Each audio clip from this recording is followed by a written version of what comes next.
ఎం దుర్గారావు. తూర్పుగోదావరి జిల్లా ఆనపర్తి బలభద్రపురంలో క్యాన్సర్ నిర్ధారణ వైద్య శిబిరాన్ని ప్రారంభించిన ఎమ్మెల్యే నల్లమిల్లి. తూర్పుగోదావరి జిల్లా బిక్కవోలు మండలం బలభద్రపురం రెండో సచివాలయం వద్ద Basavatarakam Indo American cancer hospital ఆధ్వర్యంలో ఏర్పాటు చేసిన క్యాన్సర్ నిర్ధారణ వైద్య శిబిరాన్ని ఎమ్మెల్యే నల్లమిల్లి రామకృష్ణారెడ్డి పాల్గొని శిబిరాన్ని ప్రారంభించారు. హైదరాబాదులోని Basavatarakam Indo cancer hospital research centre నుంచి వచ్చిన వైద్య బృందం బలభద్రపురంలోని గ్రామస్తులకు క్యాన్సర్ నిర్ధారణ పరీక్షలు నిర్వహించారు. ఈ సందర్భంగా వైద్య శిబిరానికి వచ్చిన వారితో ఎమ్మెల్యే మాట్లాడారు. అదేవిధంగా క్యాన్సర్ హాస్పిటల్ వైద్య బృందంతో పలు విషయాలపై చర్చించారు. ఈ సందర్భంగా ఎమ్మెల్యే రామకృష్ణారెడ్డి మాట్లాడుతూ బలభద్రపురంలో క్యాన్సర్ వ్యాధి తీవ్రత ఎక్కువగా ఉందనే వార్తల రావడంతో తాను అసెంబ్లీలో ప్రస్తావించడం జరిగిందన్నారు. గ్రామంలో ఏర్పాటు చేసిన వైద్య శిబిరంలో క్యాన్సర్ నిర్ధారణ పరీక్షలు నిర్వహిస్తుండగా తప్పుడు ప్రచారాల వల్ల ప్రజల్లో ఆందోళన పెరిగడంతో శిబిరాన్ని 3 రోజుల తర్వాత నిలిపివేయడం జరిగిందన్నారు. పొల్యూషన్ కంట్రోల్ బోర్డ్ ఆధ్వర్యంలో నీరి ఆధ్వర్యంలో గాలి, నీరు, మట్టి తదితర వాటిని వేరువేరు ప్రదేశాల్లో సేకరించి చుట్టుపక్కల ఉన్న కెమికల్ పరిశ్రమలోని శాంపిల్స్ సేకరించారన్నారు. అదేవిధంగా రంగరాయ మెడికల్ కళాశాల ఆధ్వర్యంలో గ్రామంలో సర్వే చేపట్టగా నేషనల్ యావరేజ్ కన్నా ఎక్కువగా క్యాన్సర్ కేసులు నమోదయ్యాయన్నారు. ఈ చర్చ నేషనల్ మీడియాలో జరగడంతో హాస్పిటల్ ఎండి బాలకృష్ణ, నారా బ్రాహ్మణి మాట్లాడి గ్రామంలో Basavatarakam Indo American cancer hospital ఆధ్వర్యంలో గ్రామంలో ప్రతి నెల 2-3 రోజులపాటు 3 నెలలు క్యాన్సర్ నిర్ధారణ పరీక్షలు చేసేందుకు ముందుకు వచ్చారన్నారు. ఈ సందర్భంగా బాలకృష్ణకు నారా బ్రాహ్మణికు ఎమ్మెల్యే రామకృష్ణారెడ్డి కృతజ్ఞతలు తెలిపారు. Nallamilli Ramakrishna Reddy MLA Anaparthi. Chaganti Krishna Prasad AGM Basavatarakam hospital. ఉన్నాయి కదండి.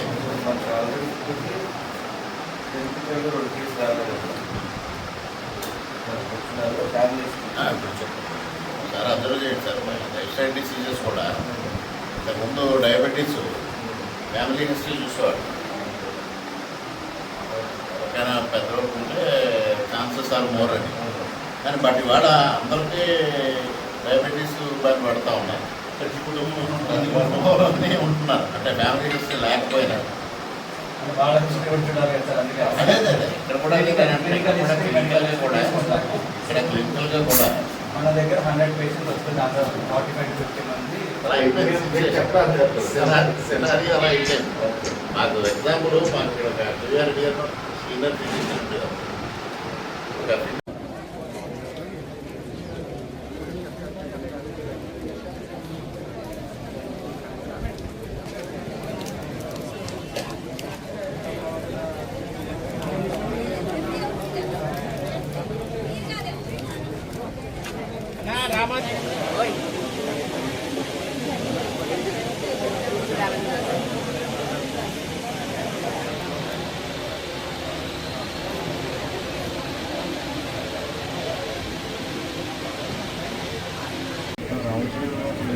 మన ప్రాబ్లమ్ గైనకాలజిస్టులు బ్రీఫ్గా ఎగ్జామిన్ చేసి రిక్వైర్డ్ అన్న వాళ్ళని ఇక్కడ పంపిస్తాం.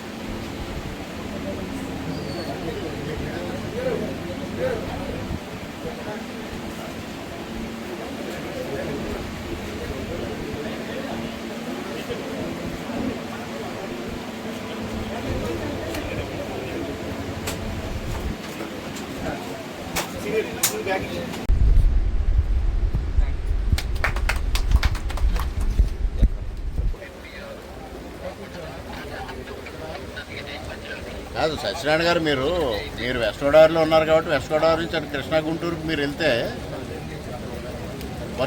ఈస్ట్ గోదావరి నుంచి ఇటు గత 25 సంవత్సరాలుగా Basavatarakam Indo American cancer hospital మరియు రీసెర్చ్ ఇన్స్టిట్యూట్ వారు మేము చాలా స్క్రీనింగ్ క్యాంప్స్ చేసాం. దగ్గర 1300 స్క్రీనింగ్ క్యాంప్స్ చేసాము. ప్రతి చోట 250 నుండి 300 మందిని స్క్రీన్ చేసాం. దగ్గర 3 లక్షల మందికి పైగా మనం స్క్రీనింగ్ సర్వీసెస్ అందించాము. అదే భాగంలో మనం బలభద్రపురం గ్రామానికి కూడా వచ్చి ఇక్కడ కూడా మనం సేవలు అందిస్తున్నాము. మా ఎమ్మెల్యే గారు మళ్ళీ ఇక్కడ ఎంపీటీసీ అండ్ సచివాలయం టీం వాళ్ళ సౌజన్యంతో మనము ఇంకా ఎక్కువ మందికి మనం సేవలు అందించడానికి చూస్తున్నాం. ప్రతి నెల ఇక్కడ ఒక శిబిరం లాగా ఏర్పాటు చేసి మనం చేద్దాము అనేసి ఎమ్మెల్యే గారు పిలుపునిచ్చారు. దానికి తగిన ప్రణాళికను మేము సిద్ధం చేసుకుంటున్నాము. క్యాన్సర్ స్క్రీనింగ్ దేనికోసం చేస్తామంటే బేసిక్గా హెల్త్ అనేది చాలా పాజిటివ్ విషయం అన్నమాట. కానీ డిసీజ్కి హెల్త్కి మనం లింక్ పెట్టేసి కూర్చున్నాము. సో అందుకనేసి ఇల్ హెల్త్ లేదు అన్న విషయం మనకు తెలియాలి. నాకు ఎలాంటి రోగము లేదు అన్న విషయం మనకు తెలియడానికి స్క్రీనింగ్ అన్నమాట. ధైర్యం ఇచ్చేది స్క్రీనింగ్.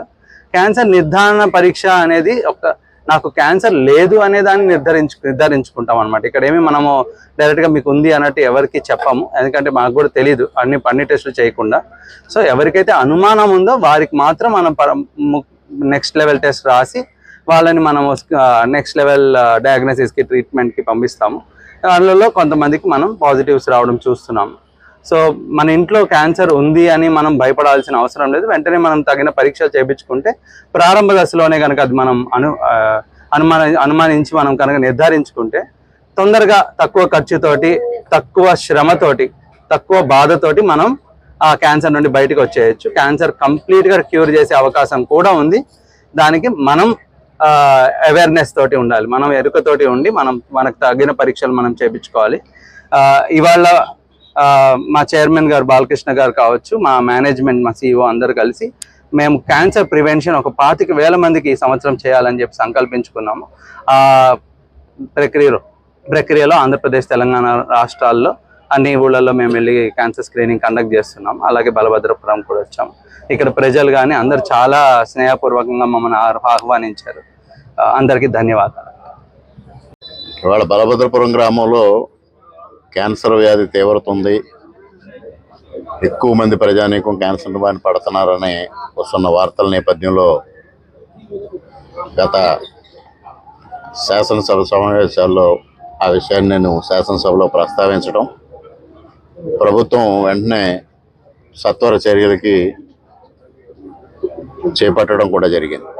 పెద్ద ఎత్తున రోజు ఇక్కడ క్యాన్సర్కి సంబంధించి ఒక మెడికల్ క్యాంప్ని ఏర్పాటు చేసి స్క్రీనింగ్ టెస్టులు చేయాలి, ఇంటింటికి సర్వే చేయాలని సంకల్పిస్తే ఆ రోజు కొంతమంది దుష్ప్రచారం చేయడం, ప్రజల్లో ఒక విధమైన భయాందోళన కలిగించడం, సోషల్ స్టిగ్మా వస్తుంది, ఆస్తుల విలువ తగ్గిపోతాయి, లేదా కుటుంబంలో వివాహాలు జరగవు అంటూ ఒక తప్పుడు ప్రచారం నిర్వహించడం ద్వారా ప్రజల్లో ఒక ఆందోళన రేకెత్తించడంలో ఆ రోజు పబ్లిక్ పెద్దగా రెస్పాన్స్ లేని పరిస్థితి వచ్చింది. 4 రోజుల పాటు క్యాంప్ నిర్వహించిన ప్రజల నుంచి స్పందన లేని పరిస్థితి, గ్రామంలో ఒక భయానక వాతావరణం సృష్టించడం జరిగింది. అటువంటి పరిస్థితిలో 3 రోజుల తర్వాత పరిస్థితి ప్రజల్లో ఉన్న ఆందోళనను గమనించి ఆ క్యాంపును విరమించడం జరిగింది. అదేవిధంగా రెండో పక్క ఇక్కడ కారణాలు ఏంటి, ఎందువల్ల ఈ గ్రామం కానీ చుట్టుపక్కల గ్రామాల్లో క్యాన్సర్ తీవ్రత ఎక్కువగా ఉందనే దానికోసం పొల్యూషన్ కంట్రోల్ బోర్డు అథారిటీస్ కూడా స్టడీ చేయడం జరుగుతూ ఉంది. వాళ్ళు కూడా నీరీకి ఈ అసైన్మెంట్ అప్పగించడం జరిగింది. నీరీ వాళ్ళు ఒక 6 months పీరియడ్లో డిఫరెంట్గా శాంపిల్స్ కలెక్ట్ చేస్తూ, ఎయిర్ శాంపిల్స్ కానీ, వాటర్ శాంపిల్స్ కానీ, ఇతర శాంపిల్స్ కానీ అన్నీ కలెక్ట్ చేస్తూ ఈ చుట్టుపక్కల ఏదైతే కెమికల్ ఇండస్ట్రీస్ కానీ కాలుష్యకారక పరిశ్రమలు ఉన్నాయో వారి నుంచి వచ్చే ఎఫ్లూయెంట్స్ కూడా శాంపిల్స్ తీసుకుని వాళ్ళు ఒక స్టడీ రిపోర్ట్ తయారు చేస్తూ ఉన్నారు. ఇంది మీన్వైల్ ఏం జరిగింది అంటే, రంగరాయ మెడికల్ కాలేజ్ వాళ్ళు ఇక్కడ ఒక సర్వే నిర్వహించారు. 1295 మంది పేషెంట్స్ని వాళ్ళు పరీక్ష చేస్తే దాంట్లో 67 పాజిటివ్గా వచ్చింది. అది ఆల్మోస్ట్ నేషనల్ యావరేజ్ కన్నా చాలా ఎక్కువగా కనిపించింది. అది వచ్చిన తర్వాత నేషనల్ మీడియా అంతా ఇక్కడికి అట్రాక్ట్ అవ్వడం, నేషనల్ మీడియా అంతా దీనిపైన ఒక చర్చ జరగడం, ఆ చర్చను చూసిన బాలకృష్ణ గారు కానీ, బ్రాహ్మణ్ గారు కానీ ఈ గ్రామానికి మనం సహకారం అందించాలి, ఈ గ్రామంలో ఉన్న క్యాన్సర్ బాధితులకి బసవతారకం ఇన్స్టిట్యూట్ నుంచి సహాయం అందించాలని వారిద్దరూ నాతో మాట్లాడడం, తద్వారా ఇక్కడ ఇవాళ క్యాంప్ రన్ చేయాలనే ఒక ఆలోచనకి అంకురార్పణ జరిగి ఇవాళ ఇక్కడ క్యాంప్ రన్ చేయడం జరిగింది. ఇది 3 మాసాల పాటు 2 రోజులుగా లేదా 3 రోజులుగా ఒక 3 months ప్రతి మంత్ ఇక్కడ క్యాంప్ రన్ చేసి ఆ క్యాంపు స్క్రీనింగ్ అంతా చేసి క్యాంపులో ఏదైనా అవసరమైన వైద్య సహాయం ఉంటే వారికి తప్పనిసరిగా అందించే విధంగా ఇవాళ చర్యలు తీసుకోవడం జరుగుతుంది. అదేవిధంగా నేను మధ్యలో పశుతారకంకి వెళ్ళి అక్కడ వైద్యులతోని ఇతర అధికారులతోని సిఇఓ గారితో అందరితో సమావేశం అయినప్పుడు prevention is better than cure అనే దానికోసం సర్వైకల్ క్యాన్సర్కి సంబంధించిన వ్యాక్సిన్ మనం ఏ విధంగా పేషెంట్స్కి అందివ్వగలగం, ఒక బలభద్రపురమే కాకుండా నియోజకవర్గంలో ఉన్న అనేక మంది మహిళలకి, కనీసంగా ఒక 1000 మంది మహిళలకి సర్వైకల్ క్యాన్సర్కి సంబంధించిన వ్యాక్సిన్ ఇవ్వాలని ఆలోచన చేసినప్పుడు వారు కూడా దానికి చాలా పాజిటివ్గా స్పందించారు. కంపెనీస్తో మాట్లాడి ఒక 50% మేము డిస్కౌంట్ తీసుకుని అందివ్వగలుగుతామన్నారు. ఏదైతే చంద్రబాబు నాయుడు గారు ఇవాళ P4 అనే కార్యక్రమాన్ని ప్రారంభించారో ఆ P4లో ఈ కార్యక్రమాన్ని చేర్చాలనేది నేను నిర్ణయించుకుని ఇక్కడ ఎవరైతే స్థానికంగా కొంతమంది CSR ఫండ్స్ ఇవ్వడానికి ముందుకు వస్తూ ఉన్నారో ఆ పారిశ్రామికవేత్తలందరినీ దీనిలో ఇన్వాల్వ్ చేసి కనీసంగా నియోజకవర్గంలో ఒక 1000 మంది నుంచి 1500 మంది మహిళలకి ఈ వ్యాక్సినేషన్ చెయ్యాలని, అది అన్నిటికన్నా ప్రయోజనకరమైన విషయం. ముఖ్యంగా అది చాలా కాస్ట్లీ, అంత కాస్ట్ సామాన్యులు భరించలేని పరిస్థితుల్లో ఇవాళ బసవతారకం వారి సౌజన్యం అయితేనేమి, CSR సౌజన్యం అయితేనే దాన్ని ఉచితంగా అందివ్వడానికి ప్రయత్నం చేస్తాం. దానిపైన కూడా వర్కౌట్ చేయడం జరుగుతుంది. దాంట్లో డిఫరెంట్ వేరియంట్స్ ఉన్నాయి. ఏ వేరియంట్ ప్రిఫరబుల్, ఎన్ని డోసులు ప్రిఫరబుల్, అది ఏజ్కి సంబంధించి కొన్ని ఏజ్కి అయితే 2 డోసెస్ చాలు, కొన్ని ఏజ్కి ఏమో 3 డోసెస్ కావాలి, దాని తర్వాత బూస్టర్ డోస్ కావాలి. మధ్య దీనిలో వ్యాక్సిన్లో ఏది మిస్ అయినా మరలా ముందు చేయించుకున్నది కూడా నిరుపయోగంగా మారే పరిస్థితుల్లో దాన్ని ఏ విధంగా టేకప్ చేయాలనే దానిపైన డీటెయిల్డ్గా డిస్కస్ చేసి ఆ కార్యక్రమం కూడా చేపట్టాలనేది ఇవాళ మా యొక్క సంకల్పం. నేను ప్రజలందరికీ విజ్ఞప్తి చేసేది ఒకటే, ఆరోగ్యమే మహాభాగ్యం అని మన పూర్వీకులు చెప్పారు. ఆరోగ్యాన్ని సంరక్షించుకోవాలి. ఇవాళ వివిధ కారణాల వల్ల క్యాన్సర్ బారిన పడతా ఉన్నారు. ముఖ్యంగా కాలుష్యకారక పరిశ్రమలు ఒకటైతే మనం తినే ఆహారం కలుషితం అయిపోవడం ఒకటి, ముఖ్యంగా ఫెర్టిలైజర్స్ కానీ పెస్టిసైడ్స్ కానీ ఎక్కువ వాడకం. ఇటీవల కాలంలో కేంద్ర ప్రభుత్వం కూడా యూరియా వాడకం పైన ప్రజల్ని అవేర్నెస్ తీసుకురావడానికి ప్రయత్నం చేస్తూ ఉంది. ఈ ఫెర్టిలైజర్స్ పెస్టిసైడ్స్ ఎక్కువ వాడడం వల్ల కూడా క్యాన్సర్ వస్తుంది అనేది ఒకటి ఉంది. అందువల్ల ఇవాళ ఎక్కువ పెద్దగా రైతులు ఉన్న పంజాబ్ రాష్ట్రం పెద్ద ఎత్తున క్యాన్సర్ బారిన పడతా ఉన్నారు.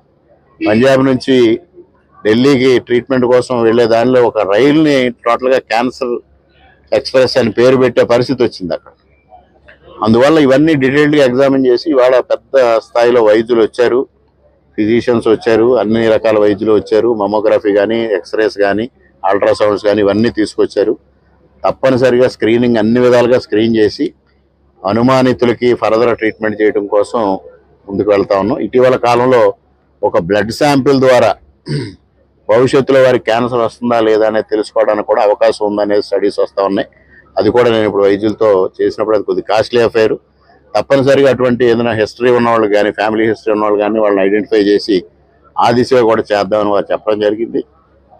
అన్ని విధాలుగా ఈ ప్రాంతంలో ఆరోగ్య పరిరక్షణ కోసం ఈ కార్యక్రమం చేపట్టాం. ప్రజలందరూ కూడా సహకరించాలి.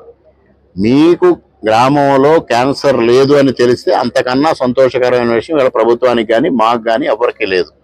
ఒకవేళ అనారోగ్యం ఉంటే దాన్ని సరి చేసుకోవడం ద్వారా మనం ఆరోగ్యవంతులు కావాలనేది మా లక్ష్యం. ఆ దిశగా ప్రయత్నం చేస్తాం. అందరూ సహకరించమని ఈ సందర్భంగా కోరుకుంటూ సెలవు. ముఖ్యంగా బసవతారకం నుంచి ఇంత పెద్ద ఎత్తున క్యాంప్ రన్ చేయడానికి బాలకృష్ణ గారు, బ్రాహ్మణి గారి చొరవతో వచ్చిన వైద్య బృందానికి, అదేవిధంగా CEO గారికి, ముఖ్యంగా చైర్మన్ బాలకృష్ణ గారికి, డైరెక్టర్ బ్రాహ్మణి గారికి హృదయపూర్వకంగా కృతజ్ఞతలు తెలియజేసుకుంటూ ఉంటాను.